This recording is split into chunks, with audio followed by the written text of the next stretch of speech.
Stay calm. Concentrate on the screen. You are about to experience the future. Somewhere on planet Earth, a scientist creates the ultimate machine. At last! A machine that will give him the power to journey into the mega world. Why do less powerful games consoles usually win the console wars? For decades, gamers everywhere have had the same old arguments of which console is better between competing machines. The most famous of these was the Super Nintendo against the Sega Mega Drive, or Genesis. This is characterized by kids arguing in playgrounds and discussions of blast processing and number of bits and the wonders of the Super FX chip. The Sega Genesis has blast processing. Super Nintendo doesn't. So what's blast processing do? In more recent years, the frequent battle is usually over the various generations of the PlayStation versus the Microsoft Xbox. Arguments are no longer just restricted to kids in playgrounds, however, as that same generation allowed the argument to grow up with them, and message boards, chat rooms, and eventually social media platforms would be the battlegrounds for discussing polygons and teraflops. But here's the thing, the amount of so-called power a console has is pretty much irrelevant. That may seem a strong word, but I use it because history has demonstrated such at almost every turn. And today we'll break this down. If you didn't know, it's been the case that between peer consoles, that the most powerful ones pretty much never win. How do you know PlayStation is not a normal game system? It carries these telltale signs. Scientists say its effects are mind-boggling. Users lose all sense of reality and enter another world.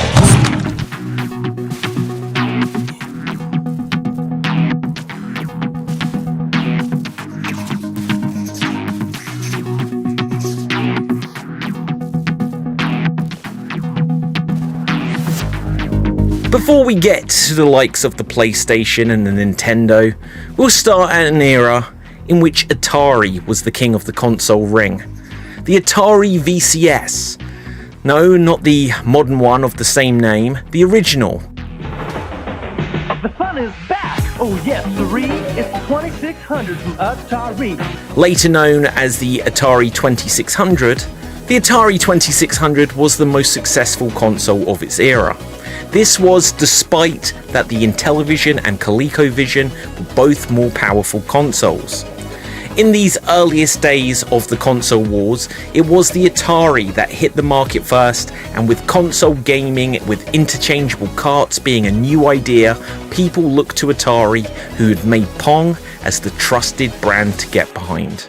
Of course, the rarely spoken about Fairchild Channel F predated the Atari 2600 and didn't do as well as the Atari. But that doesn't disprove the theory. The Fairchild was released in 1977, and it was such early days for games consoles that there were no real rules for how to make a console a success. That is where the more powerful Atari came in and cleaned up. With a couple of years head start before the Intellivision came out, people got used to the idea that basically Atari meant video games. You have to remember that this was an era where parents didn't understand the concept that as technology improved, it would mean that if their child were gamers, they'd have to invest in a new home console every 4 to 6 years. But still, the more powerful Intellivision and later released ColecoVision were unable to topple the success of the Atari 2600. Of course, it is worth noting that at this time the US video game market crashed due to a number of factors such as too many choices for consoles and that the quality of software was often poor. If it hadn't happened, then maybe the more powerful competition would have won out the day. But we have no way to know this. As we'll soon see from the upcoming examples, it was less than likely. Here's an easy question for you. Which of these games is the closest thing to the real thing? A, Intellivision Major League Baseball. B. Atari Baseball. Next up on the menu for discovery is the Nintendo Entertainment System against its rivals. The NES first released in Japan as the Famicom, and it would be the most successful video game console for years to come. Its main rival was the Sega Master System, and also to a slightly lesser extent the PC Engine.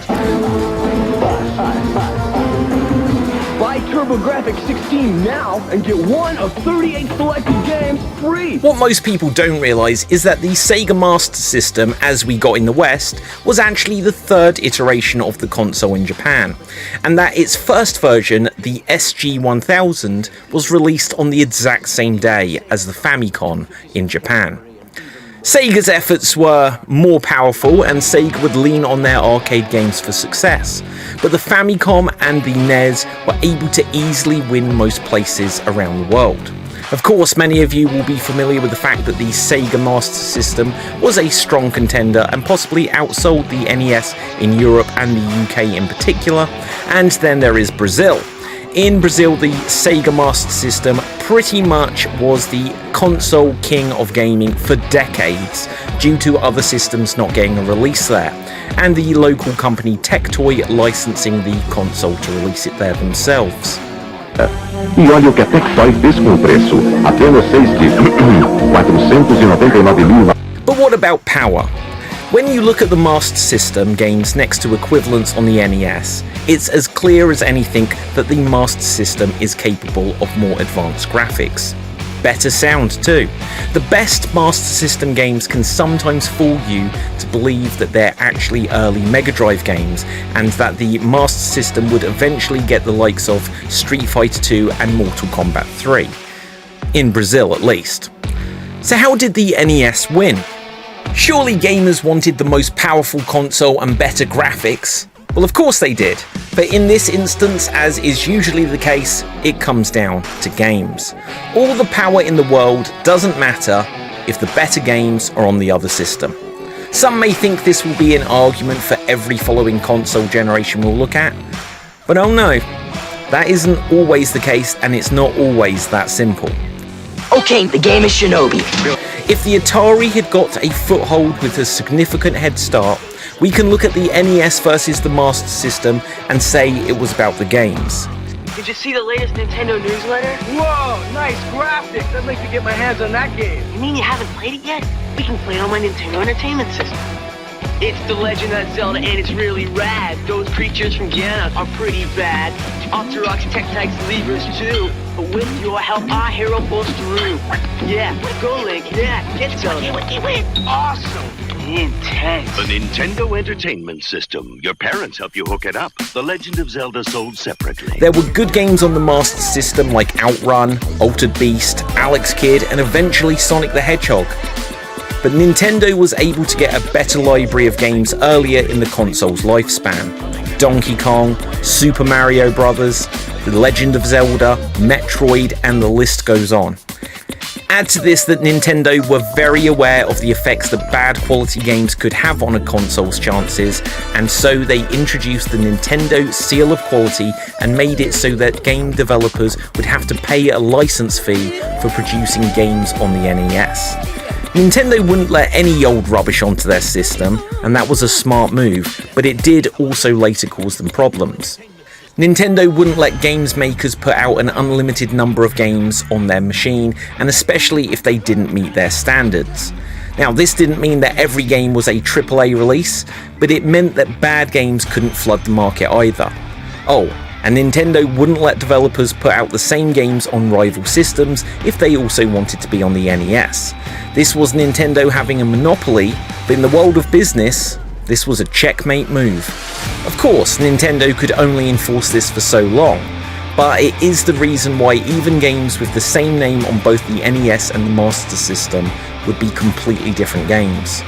Eventually, the competition would grow enough so that Nintendo would have to give up on this, but it's the main reason why the lesser powered NES was able to stay way ahead of the Sega Master System. Okay, so now we're reaching the big boys, the real deal, the rivalry to top them all. The Super Nintendo versus the Sega Mega Drive, or Genesis, depending where you're from. Now, just to make my position on this clear, the Super Nintendo was clearly the more powerful system. It released 2 whole years after the Sega Mega Drive, and although the consoles could produce pretty much the same games as each other, the Super Nintendo definitely edges it out, in my opinion. For me, the main way this was evident was the sound. The Sega Mega Drive had a unique sound quality, but when you hear the same game across both systems, the SNES was definitely better. Also, when you look at the games that were on both, I'd say the SNES still wins. But of course, it's not always quite so simple. Blast processing was mostly nonsense, but may have referred to some aspect of the Mega Drive's architecture. The Sega Genesis has blast processing. Super Nintendo doesn't. So what's blast processing do?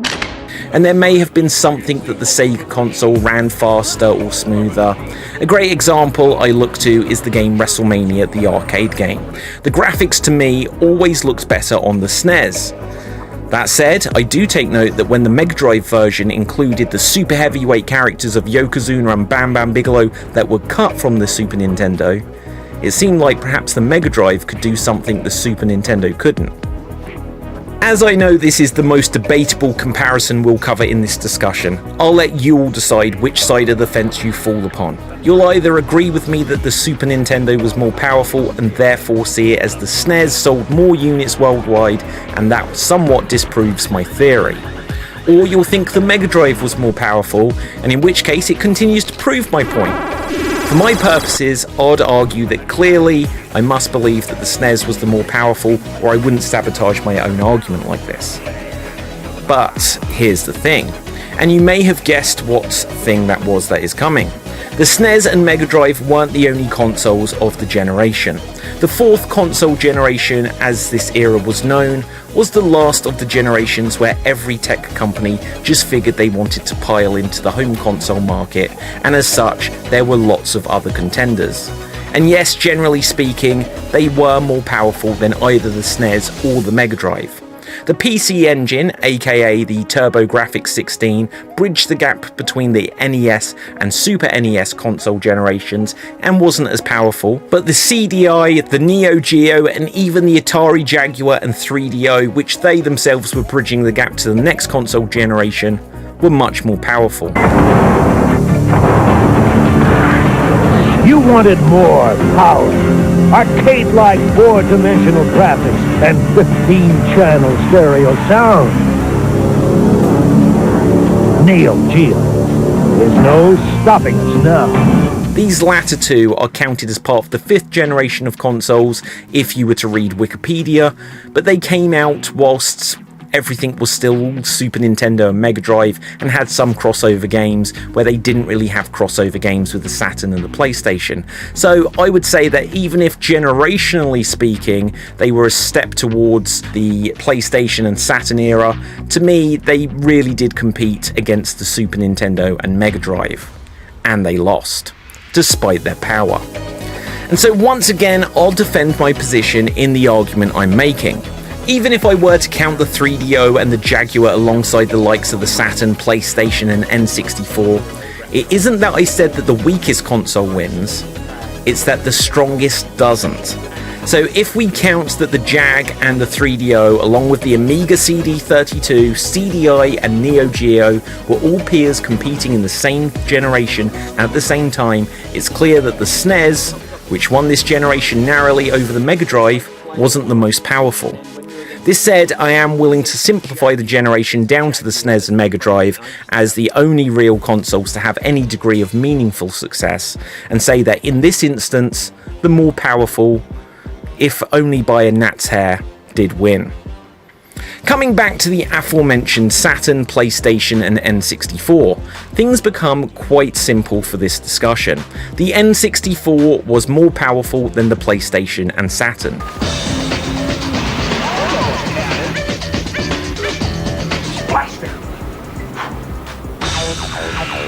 Whether the Jaguar should count as a 64-bit system along with the N64 is irrelevant, as the PlayStation obliterated the competition combined.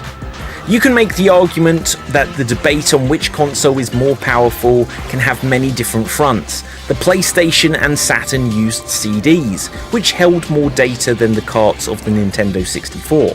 Hence, they have an advantage here. Isn't strictly power, but it was all part of the playground point of debate. It's also possible that in a few areas the PlayStation may have had advantages over the 64. Textures is a prime example, as the N64 wasn't very capable in this area. The Saturn definitely was a console designed more for 2D games than either of the others. So what can we learn from this? How was the 32-bit PlayStation able to dominate over the 64-bit Nintendo offering? Again, this was down to multiple factors.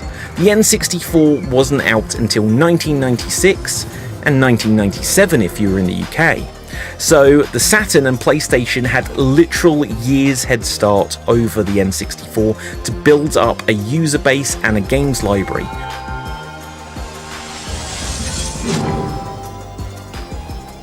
The use of CDs also meant that games could be bigger than on the N64 and much cheaper to consumers to buy. But here is a theme that we will now uncover that will often be a main factor in a more powerful console losing. Multi-platform games will be designed around the weaker console. If a games developer is making a game, they'll want to put it out on every console possible to maximise their chances of making the most money as possible. If they designed a game around the Nintendo 64, so it made the absolute best use of the Nintendo hardware, it quite possibly wouldn't have been possible to make it run on the PlayStation or Saturn. So, what is the solution to this? Design the game so that it's on the PlayStation as it had the largest install base, and then basically put the same version on the N64. To give an example that makes this obvious of how it would work, the Nintendo 64 would have been able to run Super Mario Bros., but the NES wouldn't have been able to run Super Mario 64. If you needed to release one of those games on both systems, the only choice would be to release the less demanding game on both. There were many games that released on both the N64 and PlayStation, but fewer that released across those two plus Sega Saturn. The Saturn was the least capable with 3D graphics, and due to hardware design choices, was more tricky to make games for. The result was the Saturn got left behind. When we look at games released for both the PSOne and the N64, the N64 was pretty much always seen as having the version with better graphics. But you'd sometimes have to cut content on the N64 due to the lack of storage space on cartridges, so video cutscenes and sound was often worse on the N64. The weaker PlayStation dominated the generation, but before it's quite over for this round, we should mention another console that bridges a gap: the Dreamcast. The Dreamcast is the successor to the Saturn, and like the Jaguar, could be argued to be in two different generations. For most people, the Dreamcast is seen as the forgotten start to the 6th generation of consoles, but that is because it was long since dead by the time of the arrival of the Gamecube and Xbox. The Dreamcast only crossed over with the PS2 for a few months worldwide before Sega threw the towel in, and as such, for almost the entire run of the Dreamcast, it competed against the N64 and PlayStation, with the Saturn as a distant memory. If we were to count the Dreamcast as the 128-bit rival to the original 32-bit PlayStation, then it would further highlight that power meant nothing to Sega's fortunes to defeat the Sony console. Going into the next gen, the Dreamcast did mostly tangle with the N64 and PS1, and as such, multi-platform games that came to the Dreamcast usually also had a PS1 version, even if there was a better looking version for Dreamcast. In this instance, it may have been Sega's mistake to launch early, which forced multi-platform games to stay at a vague PS1 level, even on a Dreamcast. Sure, they looked better on Dreamcast, but they were undoubtedly still based on PlayStation games, and therefore, once again, the weaker console, with the higher install base, gimped the chances of the more powerful system. I'd say for people to look at Tomb Raider: The Last Revelation and Tomb Raider Chronicles on the Dreamcast, as clearly they are better looking games on the Sega console, but in no way do they come across like they are making the most of the Dreamcast. Look at the difference between Dino Crisis on the Dreamcast and Resident Evil Code Veronica on that same platform to see how a game made specifically for the Sega Dreamcast could go far beyond what the PlayStation could do. As a result of the power discrepancy between the PSOne and the Dreamcast, it meant that developers had to make a choice, and they mostly chose to focus on PlayStation as more people had it. Dreamcast versions of games just had slightly nicer graphics. Another factor is Sony timed the release of the Dreamcast with their announcement of the PlayStation 2. In this instance, we can look to Sony as boasting that the PlayStation 2 would be significantly more powerful, have backwards compatibility with the PS1, and also be a DVD player as a 3-strike attack of power that won over a lot of gamers. If the battle of this generation were as simple as Dreamcast versus PS2, then it would be power wins hands down. It was not this simple though. The Dreamcast never really got to reach its full potential, as so many of its games were just high-res PS1 games. We never really got to see if the Dreamcast would have meant that PS2 games were held back to be at Dreamcast level in the same way. Sega were hurting for money and had to make the decision to exit the console wars when they did, or they would have ceased to exist in total. If Sega could have lasted this entire generation, would the Dreamcast have suffered being left behind as the Saturn was? Or would games released across all 4 competing platforms just kind of be gimped down to Dreamcast level? Who can tell? It is hard to tell, but I suspect the Dreamcast would have been left behind just as the Saturn was. The Dreamcast was powerful, but the Gamecube was more powerful than the PS2, and the Xbox even more powerful than the Gamecube. I think the reported difference between the consoles at the time was that the Dreamcast could have 3 million polygons on screen at once, whilst the Xbox was advertised as being able to do something insane like 118 million on screen at once. Now, I forget if that was the precise number they said, but the reality is the difference wasn't that huge. The Dreamcast's number related to what you'd realistically be able to have in a game that was running, but the Xbox number was what if you literally just ran the polygons without literally anything else to make the game run. In practice though, the Xbox maybe had 18 to 20 million at once, which is still a lot more than the Dreamcast. The polygon count became the new bit wars, which after this generation stopped getting mentioned at all. But would developers have made games for both Xbox and Dreamcast and Gamecube, with then the Xbox and Gamecube never living up to their potential just so Dreamcast could get the same versions of games as on the other platforms? I speculate not, but the difference between the PS2 and Xbox did probably mean that the Xbox didn't get as pretty a version of multi-platform games as possible because of the PS2. Without question, the Xbox was the most powerful, but it didn't win. Maybe the fact that the Xbox was the first Microsoft console meant people didn't jump on the bandwagon. But that doesn't also make that much sense on its own. The PlayStation was the first console from Sony, and yet everyone embraced it. Also, so many people had Windows PCs, so it's not like Microsoft was an unknown entity to them. The Xbox was a US-made system, whereas for the previous 2 generations, console gaming had been dominated by the Japan-based Sony, Nintendo, and Sega. Clearly, this may have affected a thing or two in Japan, but worldwide? And yes, the PS2 had a significant head start over the others, but this was perhaps the console generation where the inclusion of DVD players and backwards compatibility was uber important. These days, I don't think that people care that much that the Nintendo Switch doesn't have Netflix on it. People have moved on in caring because everyone has 10 devices that they can connect to with Netflix. The same couldn't be said for the past generations when it came to DVD and later Blu-ray. When people bought a PS2, they were also getting a built-in DVD player, and they could continue with their full library of PS1 console games, and this meant that they could sell off their PS1 and still keep their favourite games from it to play on the PS2. As you'll see, every generation has a different story for why the most powerful console didn't win, but so far it's always been that power doesn't guarantee success. The PS2 would be all dominating, and after their success with the PS1, it would seem that Sony were on a winning streak. However, that would all change with the next generation. So next up, a game from Japan, which is being developed by Game Republic, a company which is run by the legendary creator Yoshiki Okamoto. And here to demonstrate the game for us is Bill Rich, the executive producer of Genji 2. Genji 2 is an action game which is based on Japanese history. Being based on history, the stages of the game will also be based on famous battles which actually took place in ancient Japan. So here's this giant enemy crab, which is based on Japanese history.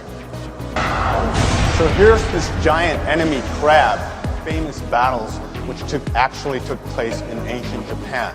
Giant enemy crab, and you attack its weak point for massive damage.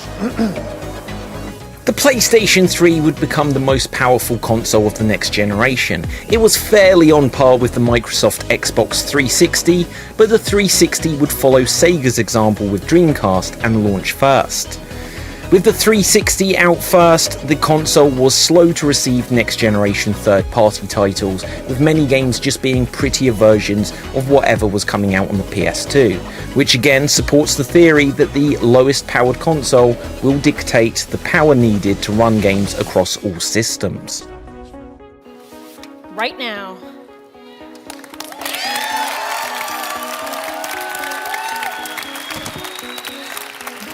This is my Xbox 360. It's here and it's on.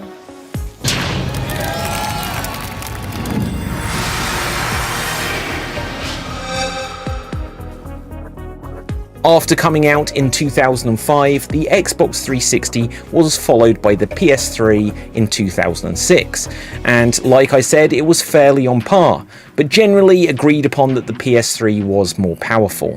This discrepancy may be similar to how the Super Nintendo was more powerful than the Mega Drive, but ultimately the same games would arrive on both.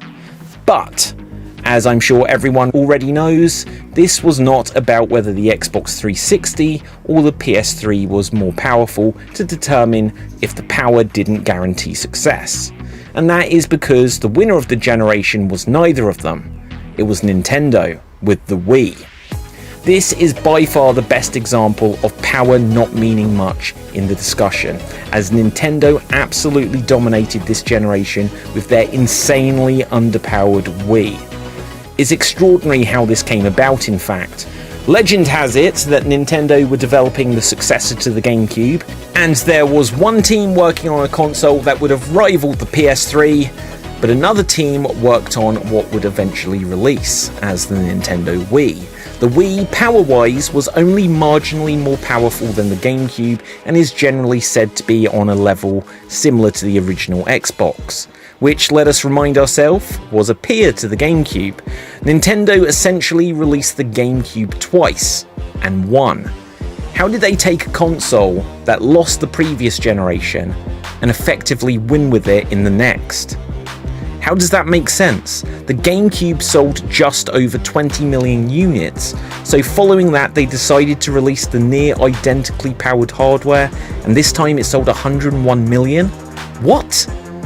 You see, Nintendo had an ace up their sleeve. Nintendo got their hands on the motion control technology, which was previously offered to Microsoft and possibly Sony as well, but they didn't see the potential in it. Third option Nintendo saw so much potential that they gambled the entire success of the Wii on it. And it worked. The Wii was so innovative that it took the world by storm. Even Microsoft and Sony had to acknowledge it was impressive. After E3 in 2006, people working for Sony said they were impressed with the Wii, but predicted that most people would buy a PS3 first, but then also want a Wii as their second console. A representative from Microsoft similarly said everyone would want the Xbox 360 as their first choice, but would probably get a Wii as their second console. What they unintentionally presented was the notion that whether you bought a PS3 or an Xbox 360 first, they both agreed that you would buy a Wii. And this is quite possibly what happened, as more people bought a Wii than either of their rivals. The Wii wasn't even a console that was in HD. It had no emotion engine and instead was focused on innovation and games. It didn't even play DVDs. The PS3 had come with the ability to play HD Blu-ray discs. But this format, it never really took off in the same way as DVDs had. And even as I'm writing this in the year 2023, DVDs are still a relevant format, and arguably Blu-rays have never dominated due to streaming services like Netflix and Disney Plus coming into existence and stealing their thunder. The Xbox 360 could play DVDs, but not Blu-rays. It had an optional HD DVD drive you could buy as an add-on. If this had been built into every Xbox 360, it may have changed the fortunes of the HD DVD format, but neither format ultimately helped their console war efforts. It's also worth noting that in previous generations, backwards compatibility had been part of Sony's show of power, and they attempted it again, but with the huge cost of the PS3, they quickly cut the feature.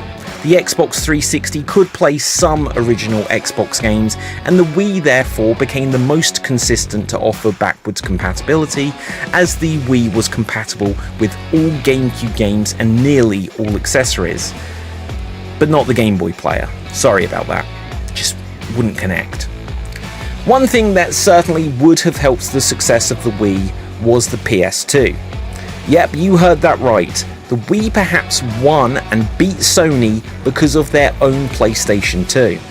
And in fact, also because of the PSP as well. With the PS2 having sold over 100 million units by the launch of the Wii and the PS3, there was a gigantic user base of PS2 owners who perhaps were hesitant to spend hundreds of dollars on a PS3 or Xbox 360. The Wii was much cheaper, and that certainly helps the low-powered Wii succeed as well. But because of its popularity, the Wii was constantly out of stock and gamers still wanted to be able to buy new games. Lucky for them, the PS2 was still getting new games for years after launch of its successor. And part of the reason for that is because of the Wii. The difference in power between the Wii and its rivals was so great that having the same game appear across all platforms was impossible. But any game that the Wii could have could also be on the PS2, and on the PSP for that matter. The only real hurdle would be if the Wii's motion controls could be translated to work with a button input on the Sony consoles, which of course they could. This may have meant that some Wii games were slightly downgraded from their true potential to also be able to run on the PS2 and the PSP, but realistically, this wasn't a huge difference. Game developers found that making games for the PS3 and Xbox 360 were much more costly and time-consuming than the previous generation, and there was a learning curve to making HD games. However, they could just pump out games for the combination of PS2, PSP, and Wii very easily.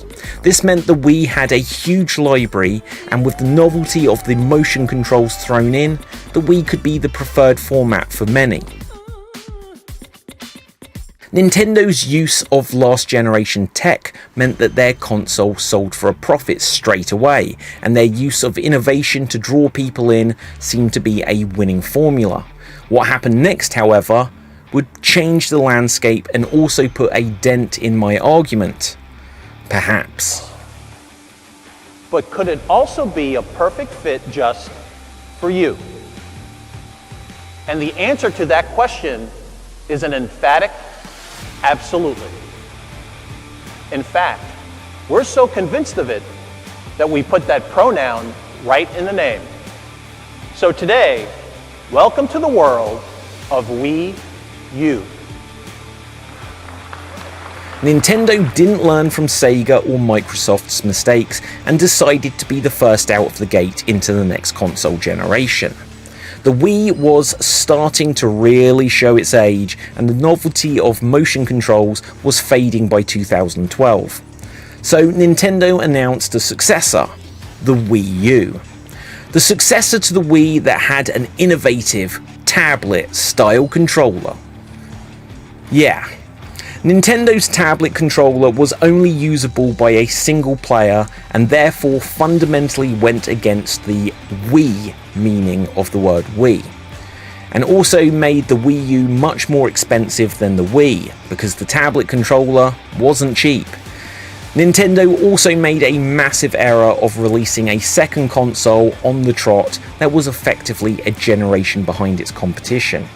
The Wii U was comparable in power to the Xbox 360 and PS3, but because the previous generation had actually lasted longer than past generations before it, it meant a new console with just the same level of graphics just didn't wow anyone. The Wii U would finish a miserable failure.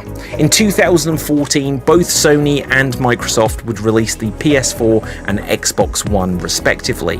Both of these were much more powerful than the Wii U. Perhaps Nintendo hopes that the Wii U being similar in power to the PS3 and Xbox 360 would mean more games would see releases across these platforms, as had happened with the Wii and the PS2. Instead, we had reached a point where this did happen, but instead of including the Wii U, games just released on the PS3 and PS4, on the Xbox 360 and Xbox One. And yes, this meant that games were held back by the need for these to be on the previous generation of console, as well as being on the PS4 and Xbox One. Between the PS4 and Xbox One, people quickly decided that the PS4 was the more powerful, and finally the curse would be broken because the PS4 would go on to sell the most of this generation. Of course, there is a little bit more to this story. People liked the original PlayStation and they liked the PS2. As previously mentioned, the success of the PS2 helped support the Wii, and Sony did a lot to drop the ball with the PS3 by making it too expensive, hard to develop for, and also didn't have the buzz and innovation of the Wii Remote. But now it was Nintendo's time to drop the ball. By releasing a second underpowered console that was too expensive, the Wii U fumbled.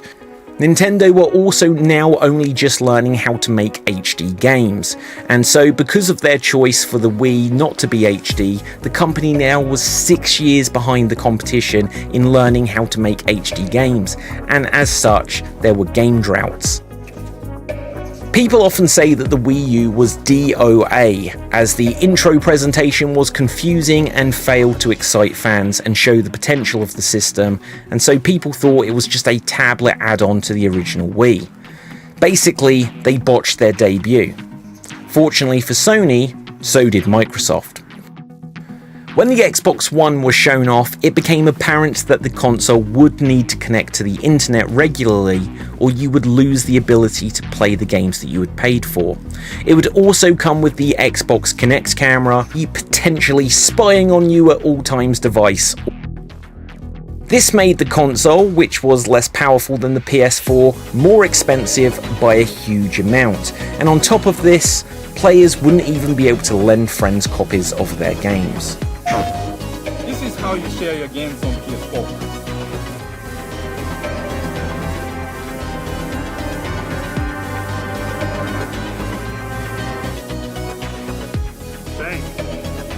PlayStation. Oh, and the name Xbox One was confusing. This was Xbox 3, but not to be confused with the Xbox 360. So anyway, Sony did stuff to be consumer friendly and had a powerful console with a focus on games players would want to play. So Sony easily won this generation and did so with the most powerful console of the generation, right? Well, almost, but not quite. This generation had a mid-generation console refresh with the PS4 Pro and the Xbox One X. Again, a terrible name there from Microsoft. The PS4 Pro was far more powerful than the standard PS4, but the Xbox One X was more powerful than the PS4 Pro. I don't think I'd count this as the Xbox being the most powerful of the generation just based on this, but realistically, facts are facts, and Xbox did end up being the most powerful of the generation, and yet the PS4 sold the most. Some of you believe your system is the most advanced in the universe. Let's review the numbers. Sega Genesis is 16 bits, 3DO is 32 bits, the Atari Jaguar is 64 bits. Now, even though people were now measuring power not in colours, not in bits or polygons, instead they were using teraflops. The more powerful Xbox One X didn't turn things around for Microsoft. The PS4 was still the more successful, even though it was not as powerful. But there is still a twist to this story, and that is once again Nintendo.